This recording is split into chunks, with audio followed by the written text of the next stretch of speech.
Olá, meus irmãos, a paz do Senhor Jesus, satisfação muito grande nós retornarmos aqui hoje, dia 6 de novembro de 2024, para a nossa aula, a de número 212. Olha só, que maravilha, não é, poder desfrutar da companhia de cada um dos irmãos que estão aqui conosco.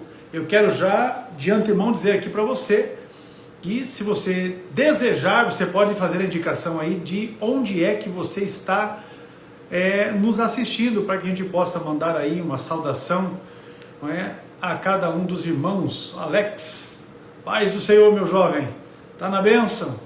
Vamos avançando, não é? Cada dia em nome de Jesus. Lembrando que na semana que passou, nós não tivemos condições de realizarmos a nossa aula costumeira das quartas-feiras, mas nesta oportunidade estamos aqui novamente juntos para engrandecermos ao Senhor e especialmente para podermos aprender da sua palavra. Olha, Espírito Santo, Alex, de qual cidade, meu jovem? Diga ali para mim, de qual cidade das terras capixabas o irmão está falando? Olha, o Everton é de Patu, no Rio Grande do Norte. Maravilha, Deus abençoe o Everton. Irmão Anderson, não tenho como adicionar você no vídeo agora, porque nós vamos fazer a live com o pastor Ciro, né? E se eu adicionar o irmão, não vou conseguir adicionar ele aqui no nosso perfil.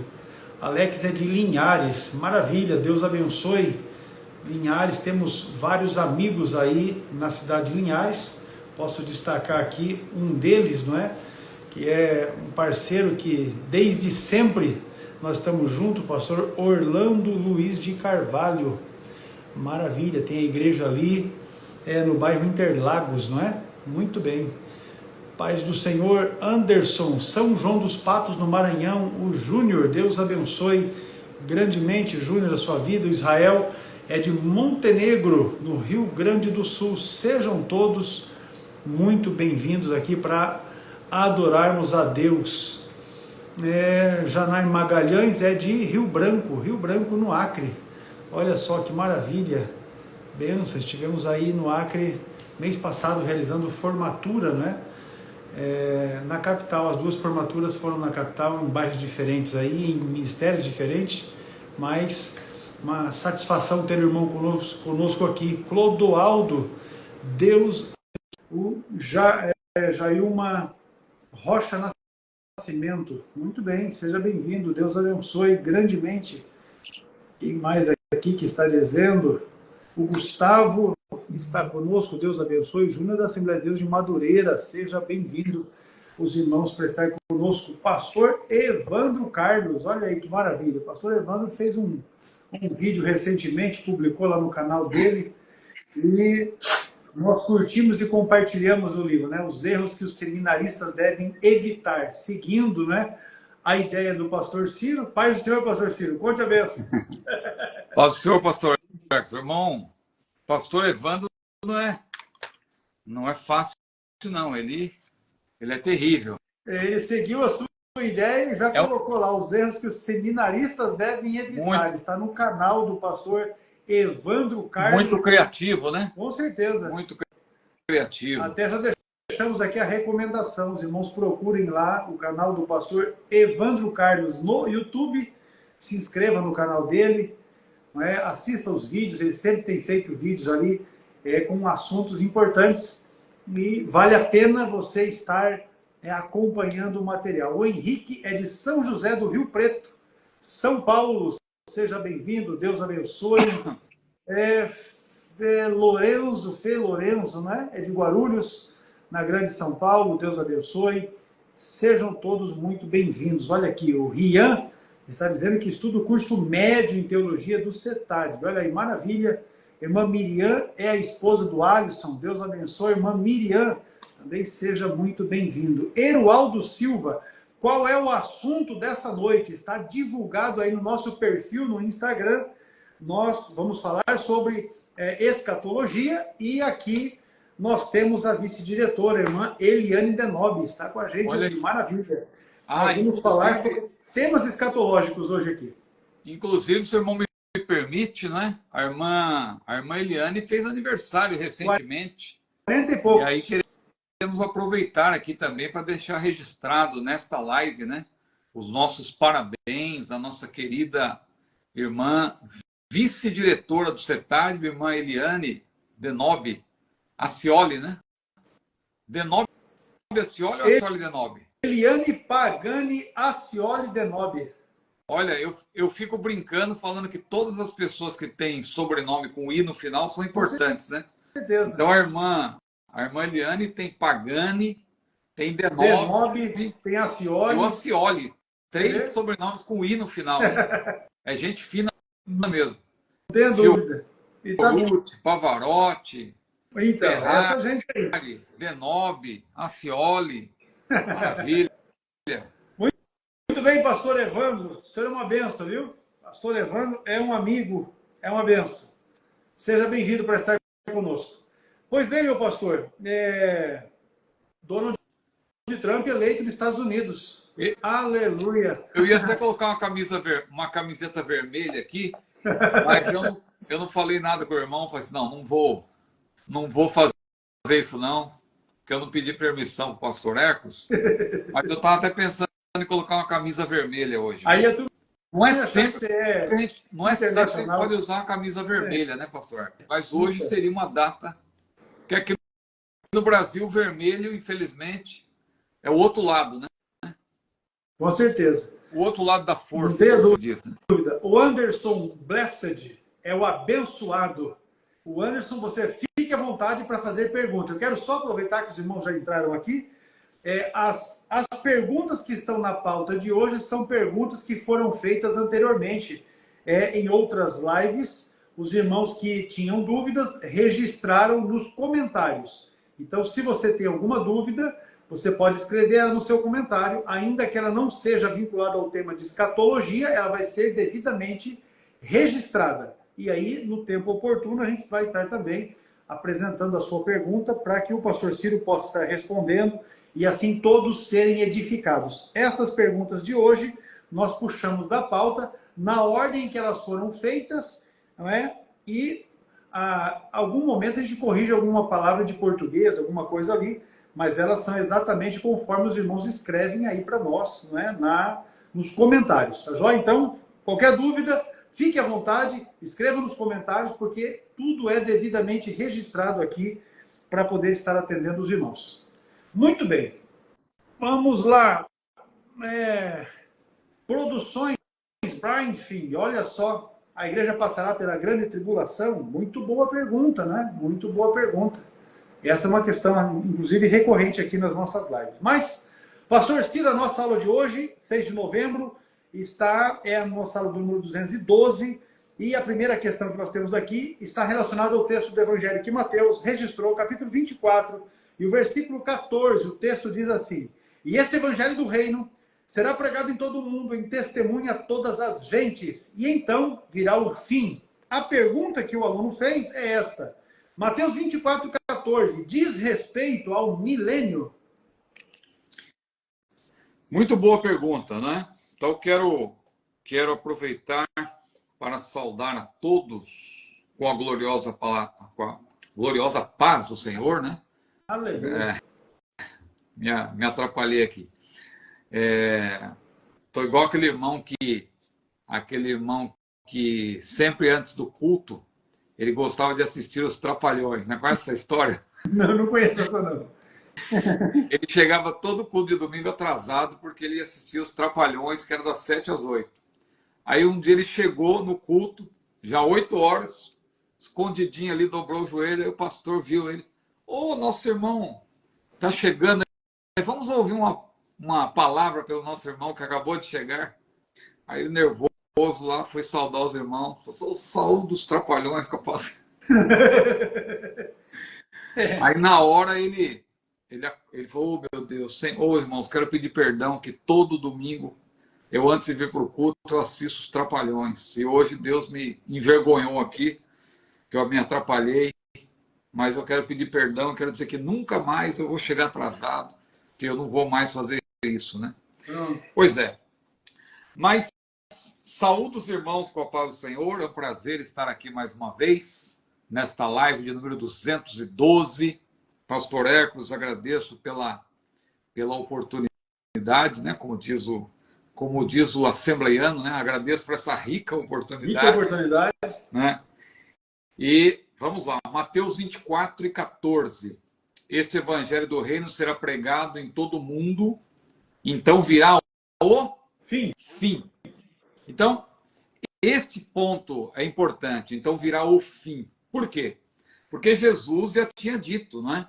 Aliás, a pergunta que os discípulos fizeram a Jesus, em Mateus 24, versículo 3, a pergunta que motivou uma longa resposta que Jesus dá aí em Mateus 24, porque é importante a gente atentar para o contexto, né? Se você vem lendo Mateus, ali no versículo 20, no capítulo 23, quando chega no final, Jesus se refere ao templo. Ele diz, olha, esta casa ficará deserta.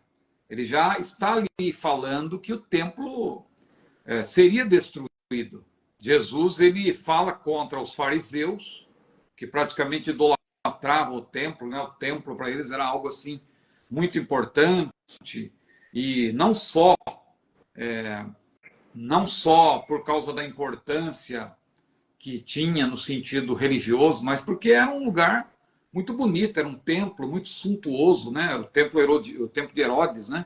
É o segundo templo, na verdade, que foi remodelado por Herodes, porque o segundo templo ele ficou muito aquém do primeiro. O primeiro templo, o de Salomão, ele era suntuoso, ele foi destruído pelos babilônios, e depois houve uma reconstrução, mas ficou muito aquém do primeiro templo. Então, Herodes ele resolveu, por conta própria, ali incrementar, né, a obra, e colocou mármore e tanta coisa, e fez edifícios. Né? Era, na verdade, como se fosse ali um complexo. Um complexo, né? Ali uma esplanada, né? Uma coisa assim. Tinha vários prédios, né? Com vários edifícios bonitos ali ao redor, né? E Jesus então disse que não ficaria pedra sobre pedra, que não seria derribada depois, né? Quando nós já estamos no capítulo 14, né? Ele tinha dito essa casa ficará deserta, depois Jesus ele olha ali para os discípulos, na verdade, estão olhando para toda aquela suntuosidade, e Jesus disse, não ficará pedra sobre pedra, que não seja derribada. Aí eles quiseram saber quando, né? Só que veja a pergunta que eles fizeram. Quando serão estas coisas? Ou seja, quando que tudo isso vai ser derrubado, como o senhor tem falado, como tu tens falado? E aí eles perguntam, quando serão essas coisas e que sinal haverá da tua vinda e do fim do mundo? Quando a gente começa a analisar com cuidado, a gente fica assim com alguma dúvida, porque vinda, o termo ali no grego é parousia. Só que até então, Jesus não tinha falado da sua vinda, da sua volta, de maneira clara, do arrebatamento também. Jesus não tinha falado.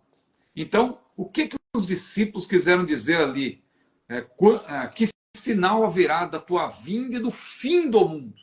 Claro que o termo vinda, para nós, que já estamos dentro de um contexto, nós já raciocinamos logo, vinda é que Jesus foi e ele vai voltar.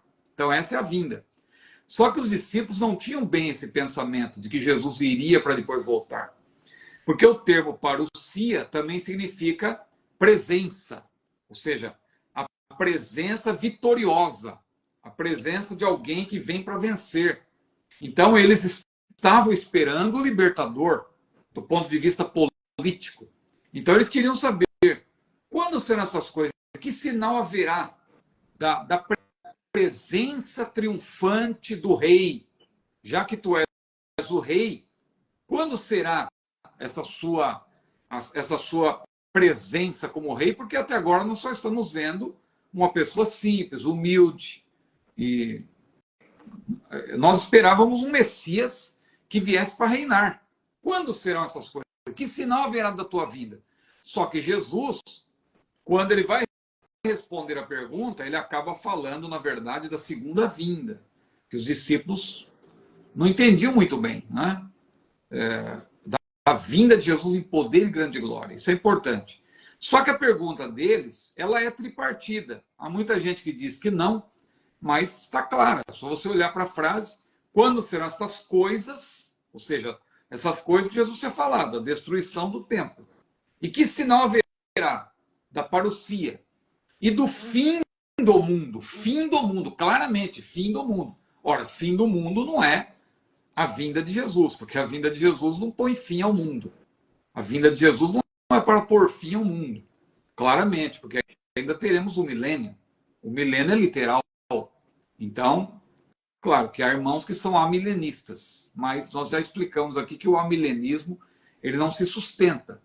Você tem que alegorizar a Bíblia a bel prazer, você tem que espiritualizar textos que é impossível você fazer isso sem forçar a Bíblia a dizer o que não diz. Porque o texto bíblico, no seu sentido, ele se impõe pelo contexto. Não sou eu que tenho autorização para espiritualizar o que é literal, nem literalizar o que é espiritual. Eu tenho que aceitar o que o texto diz. Quando o texto é alegórico, não tem como eu dizer que não é, porque o sentido do texto se impõe pelo contexto.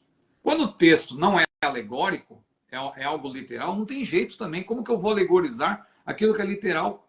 Está claro, o contexto mostra isso. Então, quando Jesus começa a responder, claro, a resposta de Jesus, ela contempla tudo isso que eles perguntaram. Quando serão essas coisas, que sinal haverá da tua vinda e do fim do mundo. Concentrando, então, no fim do mundo, para não precisar explicar todos os outros pormenores desse sermão, porque ficaria uma resposta muito longa, nós vamos, então, concluir, eu concluo assim, que fim, em Mateus 24:14, é uma referência ao fim do mundo, a consumação de todas as coisas. Então, este evangelho do reino será pregado em todo o mundo, então virá o fim. Agora eu pergunto, se Jesus vier arrebatar a igreja hoje, chegou o fim? Não. Depois do período tribulacional, chegou o fim? Também não. Nós vamos ter o milênio ainda. O fim que eu estou considerando é o fim, realmente, quando houver o juízo final, a consumação. Que havendo o juízo final, os ímpios vão para o lago de fogo, vão perecer eternamente, vão ser atormentados por toda a eternidade, enquanto que os salvos vão estar para sempre com o Senhor. Então aí é a eternidade, é o estado eterno. Então aí de fato chegou o fim. Chegou o fim e aí depois vem a eternidade. Então, como no milênio haverá pregação também, nós vemos pela Bíblia que haverá pregação, porque a Bíblia diz que de Sião partirá a lei, ou seja, a lei será levada para outros povos, haverá pregação. O conhecimento do Senhor encherá toda a terra. Haverá pregação no milênio.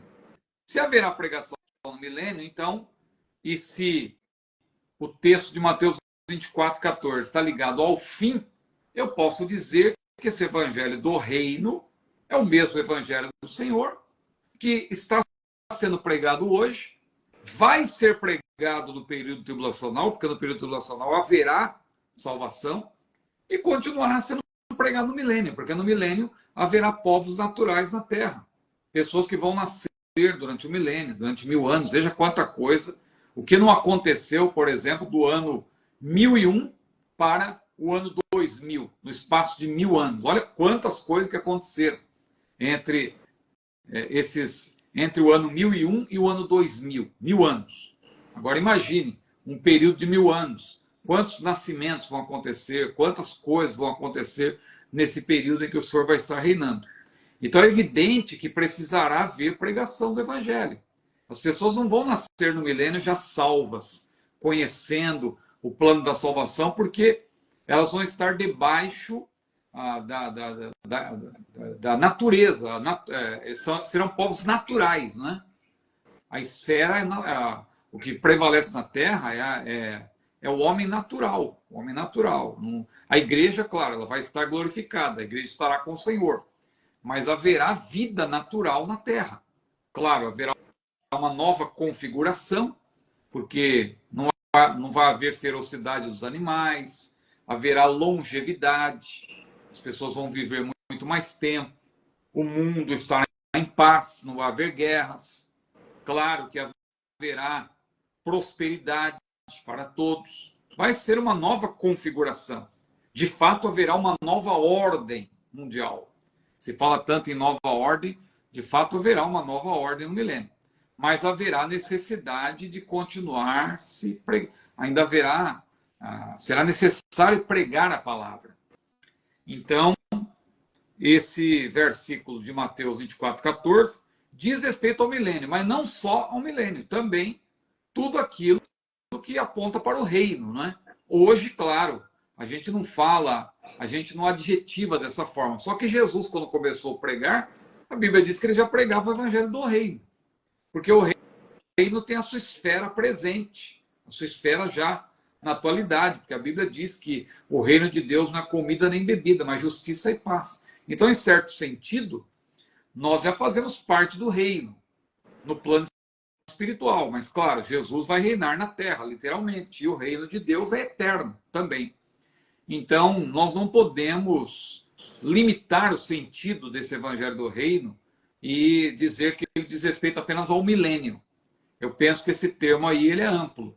Claro, ele se refere principalmente ao reino milenial, mas é o evangelho. O evangelho, de maneira geral, ele pode ter algum adjetivo diferente, mas é a mensagem de salvação. Quando falamos de evangelho, são as boas novas de salvação, que podem ter ênfases diferentes em alguns momentos, mas o sentido de evangelho é sempre boas novas de salvação. Uma referência, claro, ao evangelho de Deus, né? Porque, claro que pode existir outras boas notícias, mas na Bíblia, né, no Novo Testamento, boas novas é sempre uma referência ao Evangelho, né? Ou seja, são as boas novas de salvação.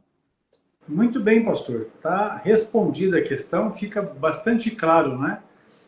O assunto aqui para os nossos irmãos e irmãs. Eu quero só informar que o Alisson Alcântara, que está aí colocando as mensagens para os irmãos, ele é funcionário do CETADB e aqui na live ele sempre auxilia fazendo a divulgação e trazendo informações a respeito dos cursos que a escola oferece. Então, se você quiser, inclusive, você pode tirar um print da tela aí, tem o nosso site, para que você possa pegar as informações, inclusive chamar a secretaria também pelo WhatsApp da escola, para receber informações ainda mais precisas, né, a respeito dos cursos. Muito bem, meu pastor. Prosseguindo aqui, então, a próxima questão que nós temos na pauta de hoje é esta aqui. Quem ficar na terra após o arrebatamento saberá o que aconteceu na terra? Bom, eu penso que os desviados, né? Os desviados certamente saberão. Irmão Ciro, mas os desviados, por que eles não vão ser arrebatados? Porque a pessoa foi salva e perdeu a salvação, e se perdeu a salvação, ela poderá recuperar? É importante a gente fazer aqui uma distinção entre a pessoa que se desvia dos caminhos do Senhor e que, por estar distante dos caminhos do Senhor, claro, ela não tem sentido relaxada continuamente, porque uma coisa é você cometer um deslize, fracassar e pedir perdão e voltar para Deus. Agora, a pessoa desviada, muitas vezes é aquela que se afasta. Ela não chegou a apostatar da fé, porque a apostasia já é algo terrível, porque é quando, de fato, a pessoa... Isso está associado ao pecado imperdoável. Quando a pessoa, de fato, zomba da obra do Senhor, das costas para a obra vicária do Senhor Jesus, pisa o sangue, né, como diz lá em Hebreus, e despreza aquilo que ela recebeu, o dom celestial, né, como está lá em Hebreus 6, havendo provado o dom celestial, ou como diz 2 Pedro capítulo 2, a pessoa nega aquele que a resgatou. Olha como esse verbo é forte, né? Resgatar, agorazo no grego, né? Que é o sentido de comprar alguém como os escravos eram comprados, né? Na praça, porque agorá no grego é praça. Então, agorazo, esse verbo quer dizer comprar alguém, tirar da praça, que era onde estava o mercado dos escravos. Então, resgatar, como está lá em 2 Pedro 2:1, é algo que só se aplica a quem realmente foi salvo. E ali o texto diz que haverá falsos mestres que negarão aquele que os resgatou. Então, no arrebatamento, claro, nós vamos ter os salvos propriamente, vamos ter os apóstatas, aqueles que de fato abriram mão da salvação, negaram completamente, são apóstatas, mas haverá os desviados. Alguém dirá, por que os desviados não vão ser arrebatados se eles não são apóstatas?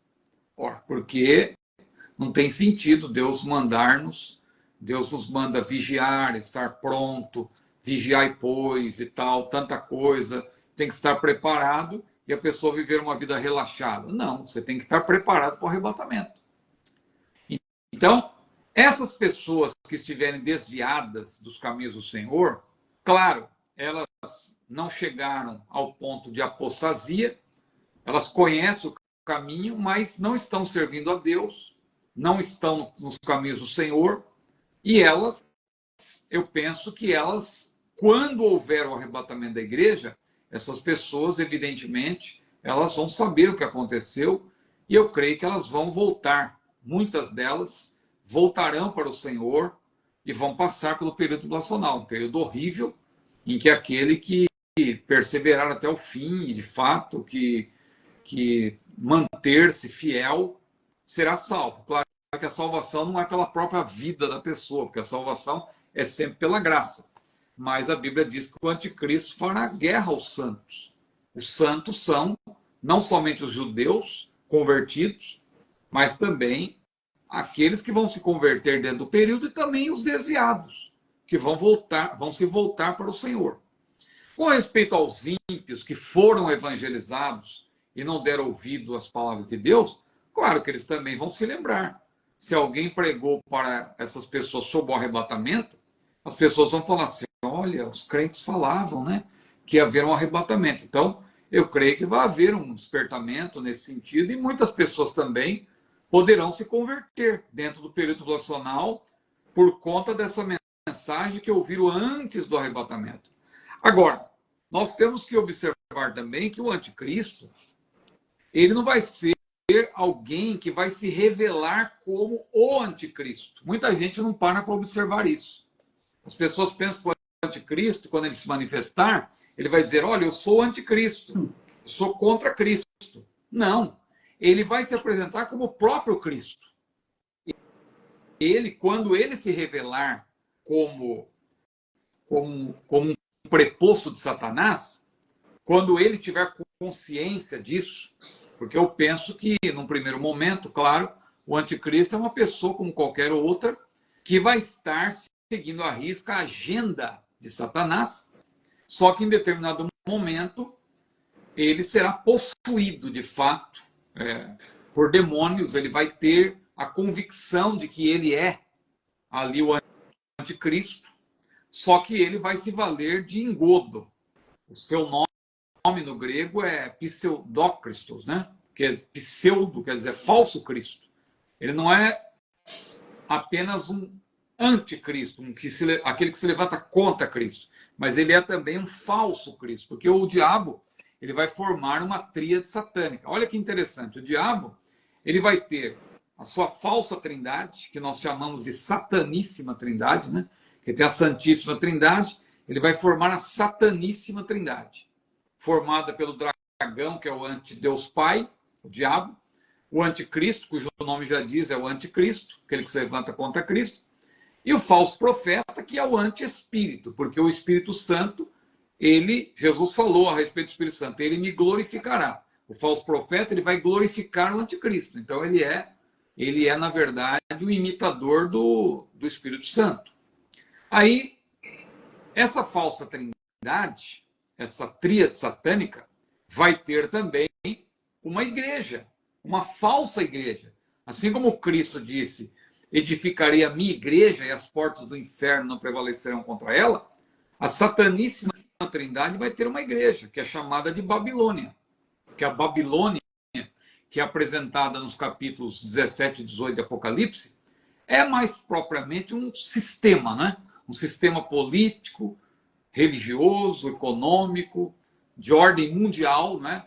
De abrangência mundial, mas não deixa de ser também uma igreja, uma espécie de uma igreja, porque tem a parte religiosa envolvida. E ali se menciona a cidade de Babilônia, que não é necessariamente uma referência a um local geográfico, mas é claro que o anticristo, em determinado momento, ele vai ter a sede do seu governo, que ele vai se tornar também um déspota, um ditador, sobretudo na segunda metade do período tribulacional. Então ele vai ter a sua própria cidade, e Deus também tem a sua cidade. A cidade de Deus, que é mencionada na Bíblia, é Jerusalém. E lá vão acontecer as coisas do final. É palco de muitos acontecimentos. Então, assim como Deus tem, Deus é trino. Então, existe a trindade. Deus tem a sua igreja, Deus tem a sua cidade. O diabo também vai ter tudo isso. Então, veja como ele é imitador de Deus. Então, o anticristo, por meio do falso profeta, que vai induzir e seduzir as pessoas para que adorem o anticristo, o anticristo ele vai se apresentar como o próprio Cristo. E ao se apresentar como o próprio Cristo, ele vai enganar muita gente, vai enganar judeu, vai enganar desviados, que poderão até pensar que é Jesus, que está na terra já, vai enganar pessoas que nunca ouviram a palavra e que vão ser expostas a isso, ou que ouviram e não deram crédito. Claro que haverá também pregação do evangelho. Por isso que o anticristo fará guerra aos santos, porque haverá oposição. Haverá pessoas que vão se converter dentro do período. Então, essa questão não é um problema para nós, né? Quem ficar na terra, porque muita gente faz essas perguntas geralmente por conta daquele elemento da nossa declaração de fé, que é o arrebatamento secreto, que os pós-tribulacionistas se referem a ele de maneira jocosa. E não tem nenhum sentido eles fazerem esse tipo de gracejo, porque eles também defendem o arrebatamento ioiô, né? O arrebatamento elevador, que a igreja não vai para o céu. Então, eu penso que a situação deles é mais jocosa, se fôssemos levar para esse campo, do que a nossa. Porque o nosso sentido precisa ser compreendido. Quando se fala de arrebatamento secreto, é que as pessoas que ficarem, elas não vão tomar conhecimento do que de fato está acontecendo. Se Jesus vier agora, arrebatamento, você desaparece, a pessoa não vai ver? Veja, claro que as pessoas vão notar o desaparecimento. E o anticristo, evidentemente, ele vai saber como enganar. Claro, posteriormente, ele vai dizer o que aconteceu, vai tentar enganar essas pessoas. Mas, quando se fala de arrebatamento secreto, não é que as pessoas não vão ver você desaparecendo. Não é secreto nesse sentido. É secreto no sentido de que as pessoas que ficarem, elas não vão saber do que se trata. Porque Jesus fez muitas coisas secretas, por assim dizer, após a sua ressurreição. Ele aparece para os seus discípulos e o mundo não toma conhecimento. Ou seja, nesse sentido, foram aparecimentos exclusivos para a igreja nascente. Quando Jesus foi assunto aos céus, também da mesma forma, ninguém tomou conhecimento, a não ser a igreja. Quando Jesus apareceu a Paulo, os seus amigos estavam com ele, e ali houve um clarão e houve um barulho, mas os seus companheiros que estavam com ele viram o clarão, ouviram ali uma voz, mas não conseguiram discernir nada, eles não entenderam. Então também foi algo secreto, porque somente Paulo compreendeu. Jesus, numa certa ocasião também, ele orou ao Pai e disse: Pai, glorifica o teu nome. E daí a pouco veio a voz do Pai dizendo: já o glorifiquei e ainda o glorificarei. E quando houve essa resposta que só Jesus entendeu, a multidão se dividiu. Um grupo dizia: olha, são anjos falando. Outros diziam: não, é um trovão. E aí Jesus falou para eles: não é nem um trovão e nem anjo, mas é o Pai, né? É a voz do Pai, é o Pai que está falando. Então veja que Deus pode fazer coisas secretas, ou seja, coisas exclusivas para a igreja. Ah, mas o arrebatamento tem alarido e tem trombeta e tal. Tudo bem, mas alarido, trombeta para quem? É para o mundo todo? Não, é para a igreja. A igreja que vai ouvir esse som, porque o arrebatamento ele é para a igreja. Agora, independentemente disso que eu falei, é claro que aqueles que ficarem, não tem como as pessoas esquecerem o que elas ouviram, não tem como os desviados esquecerem do tempo que eles passaram na presença do Senhor. Claro, eles vão se lembrar. Então, aquele filme Deixados para Trás, que muita gente zomba e tal, aquele filme pode ter alguns exageros, porque é uma obra ficcional, sobretudo, claro, tem muitos elementos ficcionais, mas ela se baseia no texto bíblico. Então, eu penso que não vai ter muita diferença daquilo. Realmente vai haver. As pessoas vão querer saber o que aconteceu, vão buscar, vão se arrepender, vão ter conhecimento de que a igreja foi arrebatada e eles ficaram. Vão ter que buscar a Deus, vão ter que enfrentar o período tribulacional.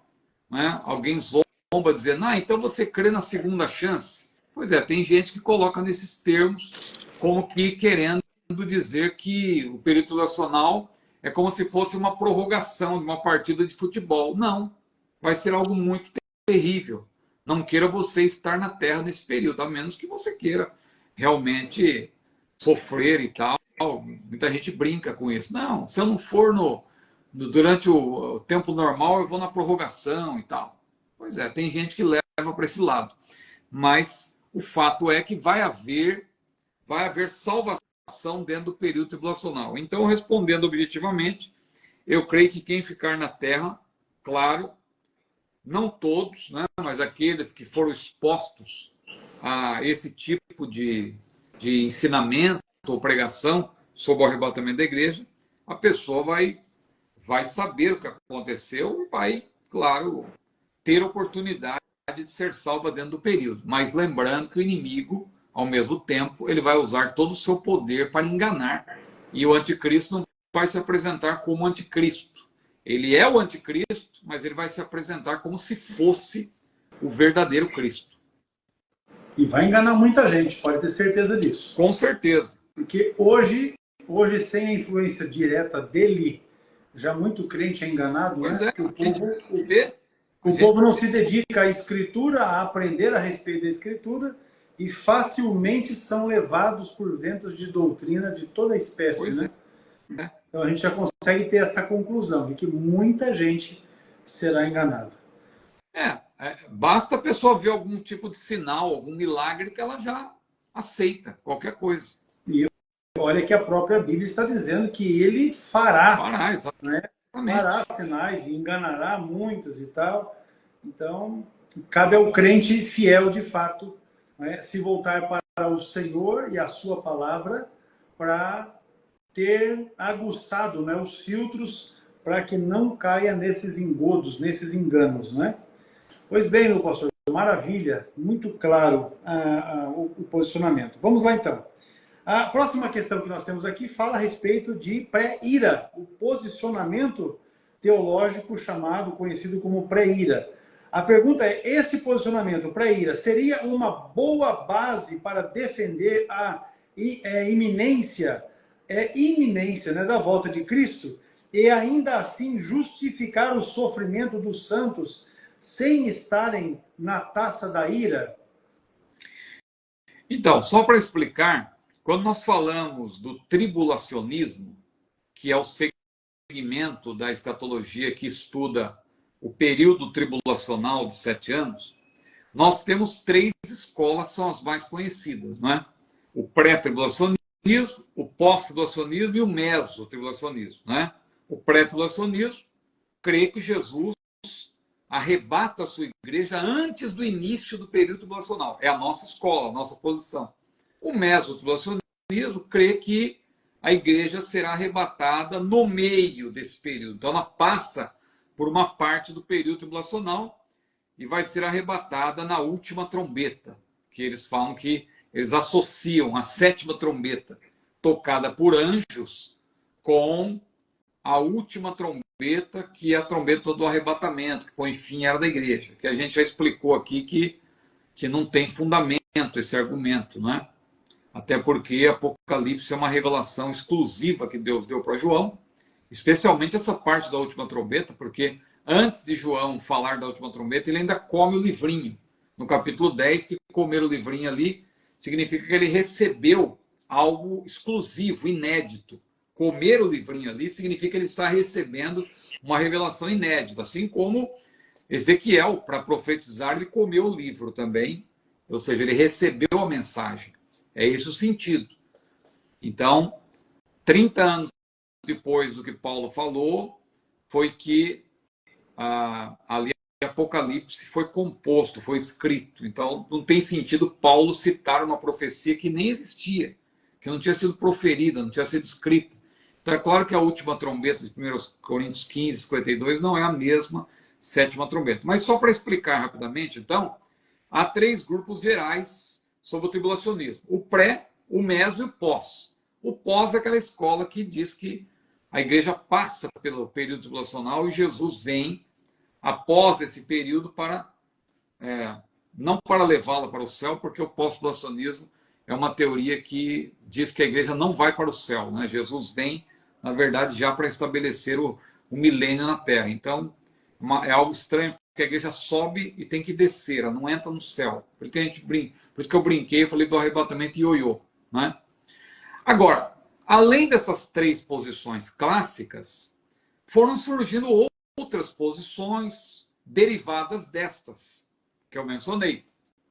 Então, tem, por exemplo, a teoria do arrebatamento parcial, que diz que o arrebatamento vai ser como um grande trem, com vários vagões, e cada vagão desse representa um grupo de arrebatados. Então, tem um grupo que vai ser arrebatado antes da grande tribulação, é um grupo privilegiado, aqueles que estão preparados, vai ter outro grupo que não está tão preparado, vai passar por um período, aí vê outro vagão, a pessoa entra no outro vagão e vai, e assim vão havendo vários arrebatamentos, por isso que é chamado de arrebatamento parcial.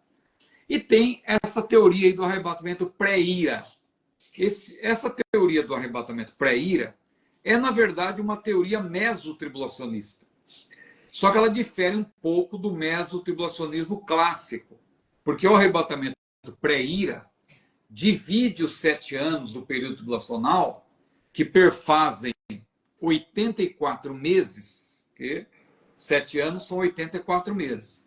Então, eles dividem esses 84 meses em 4 quartos.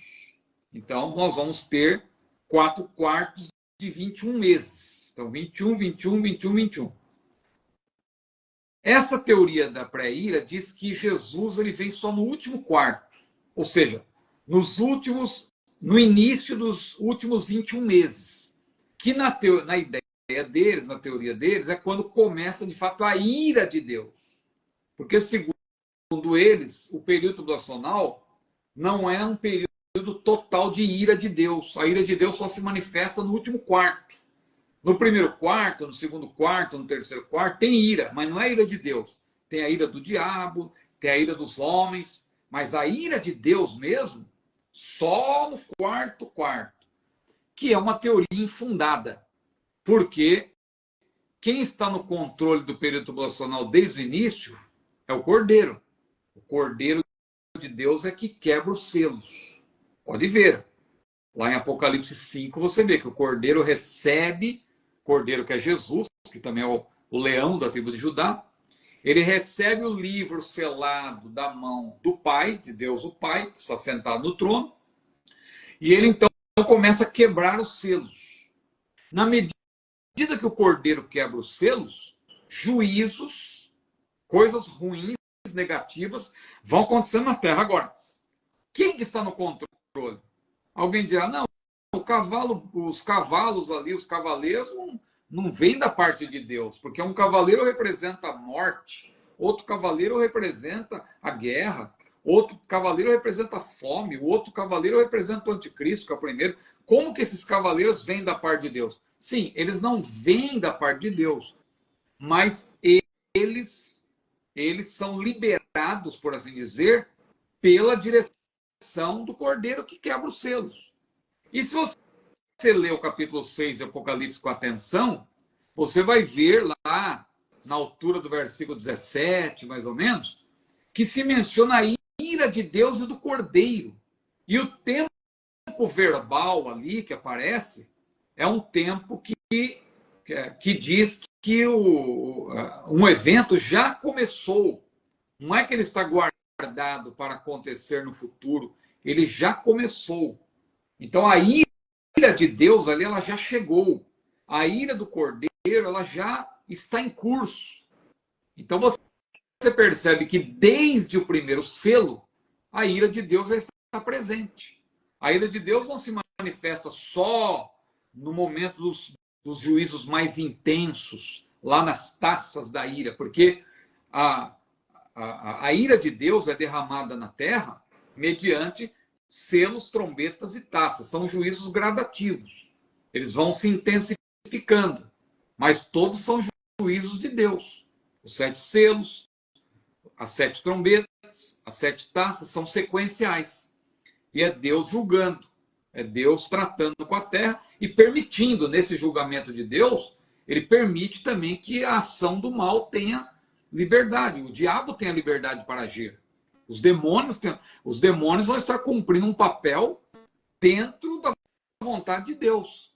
A ira de Deus está se manifestando e o próprio Satanás ele vai ter permissão para agir de uma maneira como nunca antes.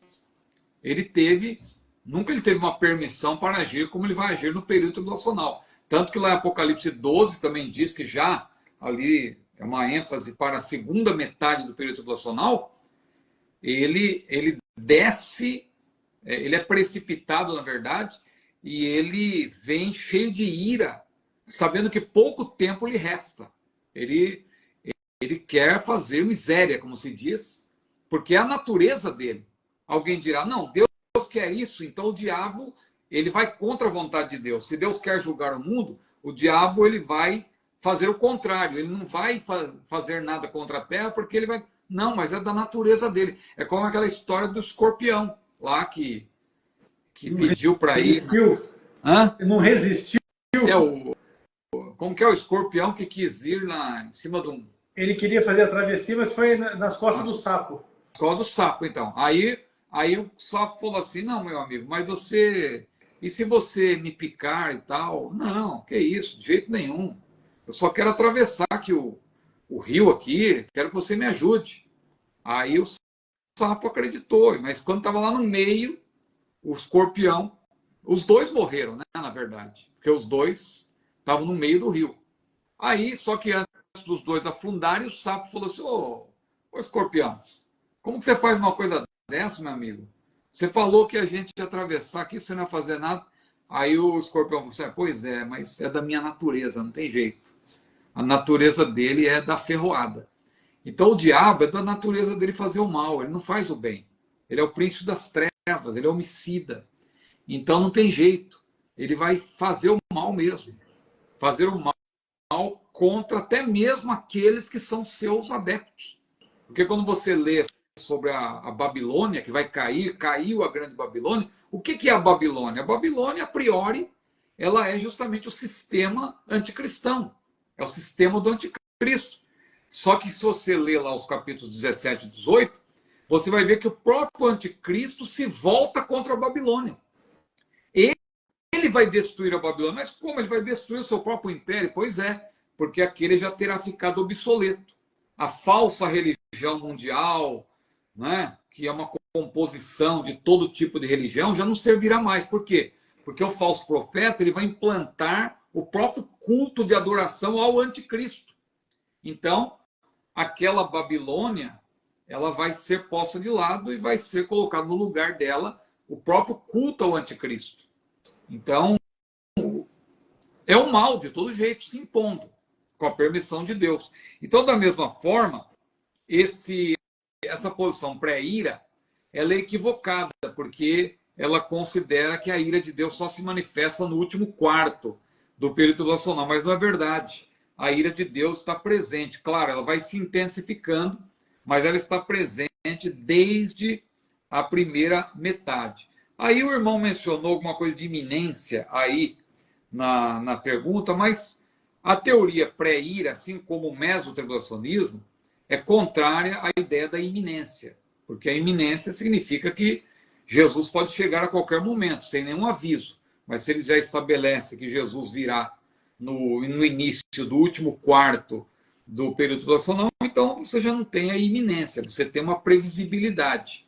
Se você tem uma previsibilidade, já não é iminência, porque a iminência é uma doutrina pela qual nós temos a vontade de estar sempre preparados, porque não só a vinda de Jesus, mas nós não sabemos quando será o dia da nossa partida, porque a morte também ela é iminente. Nós não sabemos. Uns vão mais cedo, outros vão mais tarde, mas a iminência significa que você tem que estar pronto. Você tem que estar pronto. Você que é salvo, você tem que estar sempre preparado. E então a iminência ela não tem relação com o posicionamento pré-ira, que não se justifica justamente porque Apocalipse 6 e 17 que eu citei diz claramente que a ira de Deus e do Cordeiro vai estar presente já desde o início do período tribulacional. Maravilha, meu pastor. Agora vamos falar de idiomas, não é? A questão que nós temos aqui próxima é exatamente a respeito disso. Que língua falaremos no milênio? Então, haverá no milênio a igreja glorificada e os povos naturais. A igreja, a gente não precisa se preocupar com essa questão, porque nós vamos estar em outra dimensão. Idioma é coisa aqui da Terra. A pessoa precisa aprender idiomas para poder falar e tal, mas na outra dimensão, a comunicação é mais elevada, em outro nível. Mas nós não sabemos explicar também como será, porque as aflições desse tempo presente não são para comparar com a glória que em nós há de ser revelada, ainda vai ser revelada. Mas, com certeza, a comunicação não vai haver dificuldade, porque é outra dimensão, não haverá mais nenhuma limitação. Então, a comunicação entre pessoas glorificadas, ela vai se impor de uma maneira que Deus estabelecerá, assim como os anjos. Qual é o idioma, qual é a língua dos anjos? Os anjos, eles se comunicam com Deus, se comunicam entre si. E a igreja também, nós vamos ser similares nesse sentido, quando estivermos glorificados. Agora, haverá na Terra também no milênio povos naturais. E se são povos naturais, os povos naturais vão ter que falar as línguas aqui da Terra. Eles vão falar, os vários povos vão falar a sua própria língua. Poderá haver um idioma universal? Eu penso que sim, porque quando houve o Império Grego, por exemplo, Alexandre o Grande, ele fez com que todo o império falasse um idioma só, que era o grego koiné, que foi algo que Deus permitiu que depois, durante o Império Romano, né, foi uma bênção, praticamente era falado em todo o Império Romano. A Bíblia foi escrita nesse idioma, né, o Novo Testamento, que não é nem um grego assim muito sofisticado, né? Não é o grego ático, que é o grego realmente que os filósofos falavam, né? Sócrates, Platão, era um idioma, era uma língua mais popular, o koiné, mas Deus quis que fosse assim para que muitas pessoas pudessem também conhecer, aprender esse idioma, que era como se fosse uma espécie de uma língua franca, né? Ou seja, o inglês, por exemplo, né? Que é conhecido no mundo todo praticamente. Então, eu penso que poderá haver um idioma universal, que poderá até ser o hebraico também. Porque a Bíblia diz em Isaías capítulo 2, versículo 3, que de Sião partirá a lei. Agora, se de Sião partir a lei, claro que ela vai partir no idioma da Bíblia, que no caso dos hebreus é o hebraico. Nada impedindo também que possa haver tradução para outros idiomas. Se você tomar como exemplo hoje, né, falando de coisas de hoje, para comparar, A ONU, por exemplo. A ONU, ela tem 6 línguas, né, de trabalho, como são conhecidas. Tem o francês, que é a primeira língua, né?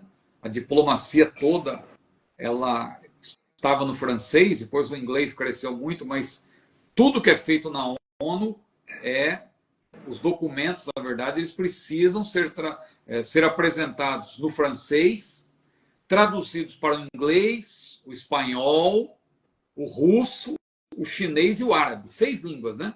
Então, francês, inglês, espanhol, chinês, russo e árabe. Por quê? Porque essas 6 línguas são o suficiente para atingir todos os países. Ah, irmão Ciro, mas o português? Você não tem português, você tem o espanhol, que é muito próximo do espanhol, né? O português. Então, e é fácil você traduzir do espanhol para o português, do inglês e tal. Então, com essas 6 línguas, na verdade, a ONU consegue se comunicar com todo mundo.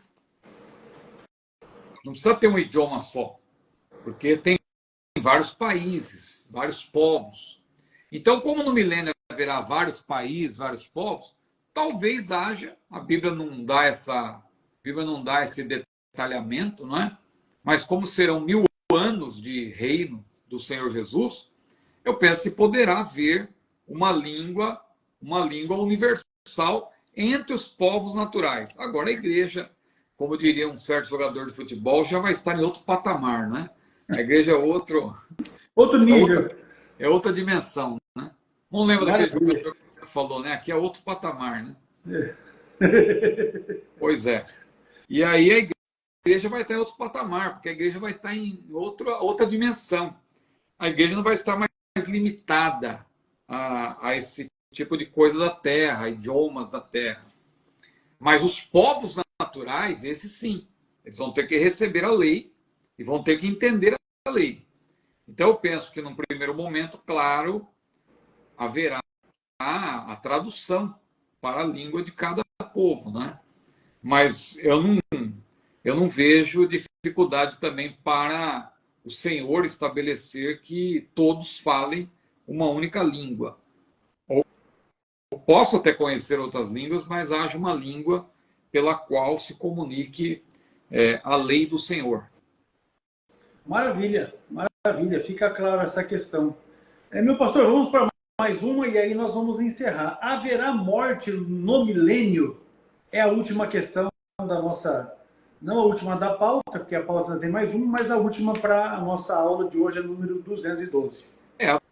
Haverá povos naturais, e se haverá povos naturais, não obstante haja também no milênio uma nova configuração, como nós falamos, vai haver longevidade, mas haverá pecado e haverá morte. E a Bíblia diz que o pecado será punido. E há pelo menos um texto que, de maneira muito clara, o irmão chegou depois aí, eu falei do hebraico, viu, irmão? Ele falou, seria o hebraico? Eu falei dessa possibilidade. Poderia ser o hebraico. Mas depois o irmão, se puder assistir a live toda, o irmão vai ver que eu toquei nesse ponto. Então, pastor Alex, se o senhor puder ler aí, a gente tem 1 minuto ainda. Com certeza. Isaías 65 e 20, é aquele texto que a gente sempre lê, porque esse texto aí não se encaixa em nenhum outro período a não ser o milênio. Não é para hoje e também não é para depois do milênio, porque depois do milênio não haverá mais morte. Então, se haverá morte, é dentro do milênio. Aí esse texto, ele apresenta aí algo importante. Vamos ler, por gentileza. Isaías 65 e 20. Não haverá mais nela criança de poucos dias, nem velho que não cumpra os seus dias, porque o jovem morrerá de 100 anos, mas o pecador de 100 anos será amaldiçoado. Então, eu penso que esse texto está dizendo que a pessoa que morrer jovem vai ser em função do seu próprio pecado. Ou seja, o pecado ele vai ter, se a pessoa pecar, o diabo vai estar preso, mas a natureza caída continua presente. Então, a pessoa que viver na prática do pecado, ela vai morrer fora do tempo, como a própria Bíblia prevê hoje, né? Daqueles que morrem fora do tempo. Não sejas demasiadamente ímpio, nem sejas demasiadamente justo, porque morrerias fora do teu tempo, né? Então tem pessoas que morrem fora do tempo. No milênio acontecerá isso. E aí o texto é interessante, que ele fala do pecado. Então, a morte está atrelada ao pecado. Outra coisa, ainda que fale do pecado, há um outro pormenor importante, que a longevidade será algo tão perceptível que se uma pessoa vier a morrer com 100 anos, ela terá morrido ainda como se fosse na fase da infância, como se fosse uma criança. Porque as pessoas vão estar, né? Alguém vai comentar, meu Deus, morreu tão jovem, né? 100 anos, né? Alguém com 500 anos, por exemplo, vai dizer, oh, meu Na Deus, flor da idade. morreu na flor da idade, 100 anos. Porque é isso o sentido, porque vai haver longevidade. Mas vai haver morte. Então, esse texto aí mostra que vai haver pecado, mostra que vai haver morte. Então, e vamos esperar, né, para ver como que vai ser isso. Mas está escrito e a gente não tem como... Tem pessoas que preferem, quando deparam com esses textos, né? Ah, não, isso aí é força de expressão, isso aí... Não, eu não tenho permissão para alegorizar aquilo que é literal. Então vamos aguardar, vamos ver como que vai acontecer isso no milênio. Muito A igreja vai estar numa outra dimensão, não é? Muito bem, meu pastor. Ótimo. Nós vamos encerrar então aqui. Ficou uma questão da nossa pauta de hoje a respeito do texto de Apocalipse 21:9, vai ficar para a próxima aula na semana que vem, não é? E obviamente que vamos acrescentar outras questões que estão ali no nosso temário para compor a nossa aula, a de número 213. Já desde agora convidando, né, os irmãos para que estejam conosco. As nossas aulas são online, sempre pelo Instagram, nas quartas-feiras, às 22 horas, salvo algum momento, por alguma situação de agenda, como aconteceu na semana passada, não foi possível, mas sempre às quartas-feiras, 22 horas, aqui no Instagram, nós aguardamos os irmãos. Eu estou dizendo assim porque esta aula fica gravada aqui, disponível para os irmãos, e amanhã ela também será disponibilizada no nosso canal CETADEB no YouTube. Então, você vai ter a possibilidade também de acessar ali no YouTube. Eu digo assim também porque nós temos vários alunos do CETADEB que não tem perfil no Instagram, então eles ficam aguardando a disponibilização da aula lá no canal no YouTube para que eles possam acessar. Aproveitar aqui para dizer para os irmãos que você pode seguir o canal ou se inscrever no canal do CETADEB no YouTube, assim como também deve se inscrever no canal do pastor Ciro Zibordi no YouTube, porque ele tem feito um trabalho maravilhoso, excepcional ali, e você não pode perder, não pode ficar de fora, porque tem sido de muita bênção para aqueles que ali estão e podem apresentar. Muito bem, o canal do CETADEB no YouTube é o CETADEB, não é? Eu vou colocar aqui, ó. CETADEB é assim. E o do pastor Ciro é o nome dele. Vou colocar aqui também, ó. Ciro Zibordi. Zibordi. Opa, deixa eu colocar com Z maiúsculo para ficar correto. É assim. O do CETADEB está ali, do pastor Ciro Zibordi está ali. Acesse lá o YouTube e se inscreva no canal. No caso do pastor Ciro, você ainda pode ser membro do canal dele lá e ainda participar de algumas benesses que ele oferece ali àqueles que contribuem sendo membro do canal, não é? A eleição, meu irmão, do Trump foi na medida. Pronto. Em outro momento a gente vai falar a respeito dessas questões. Só tem que tomar cuidado porque com a eleição dele ou sem a eleição dele, haveria especulação escatológica de parte a parte. Então é só ficar vigilante, porque muita bobagem vão surgir. É a escatomania, né? A escatomania, né? Vai surgir muita palhaçada. A verdade é essa. Então a gente tem que tomar cuidado. Especulativa. É isso aí. Pastor Ciro, qual a oportunidade para as suas considerações finais? Quero agradecer a oportunidade. Os irmãos, então, não se esqueçam, inscrevam-se no canal do CETADEB. Tem uma infinidade de vídeos lá, irmãos. Centenas de vídeos. Todas essas lives aqui que nós fazemos, você vai encontrar lá cortes, entendeu? Tem umas perguntas que são cortes, e aí você pode maratonar os vídeos lá no CETADEB. Então, você entre lá, inscreva-se e, claro, faça o curso também, não é? Porque aí você vai ter o material. Fazendo curso, perguntas escatológicas, você vai ter o material, o livro. Eu gosto de ter o livro, eu assisto muitos vídeos, mas é bom ter o livro para você ler, para você marcar, para você fazer apontamentos. Eu acho muito importante. E então, fica aí a nossa recomendação. Os irmãos desejarem também, inscrevam-se lá no meu canal, né? Pastor Arcos bondosamente mencionou aí, Cyrus e Bort, tudo junto ou separado, tanto faz, até porque tudo junto é separado e separado é tudo junto, né? Então, olha a irmã Heloísa Bonifácio, sempre chega no final, né, Heloísa? Ou você já estava aí? Não, já estava a tempo. Ah, já está? A Heloísa está participando da aula o tempo todo aí. É que ela só comentou no final, né? Tá certo, essa jovem abençoada aí de Natal. Muito bem, muito bem. Então é isso, pastor Arcos. Deus abençoe, um prazer. Parabéns mais uma vez. Olha aí os telefones para você fazer o curso do CETADB, viu, meus irmãos? Já estava, né, Heloísa? Deus abençoe. E parabéns à irmã Eliane, né, que completou mais um ano de vida, sempre jovem, né? E uma bênção, uma bênção. E o senhor também, viu? Tô vendo lá o senhor só malhando lá, né?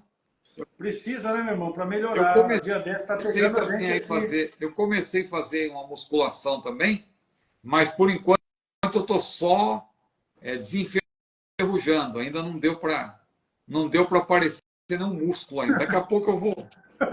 Mas por eu estou colocando para moer. Tem dia que eu nem ando e tem dia que eu me arrasto.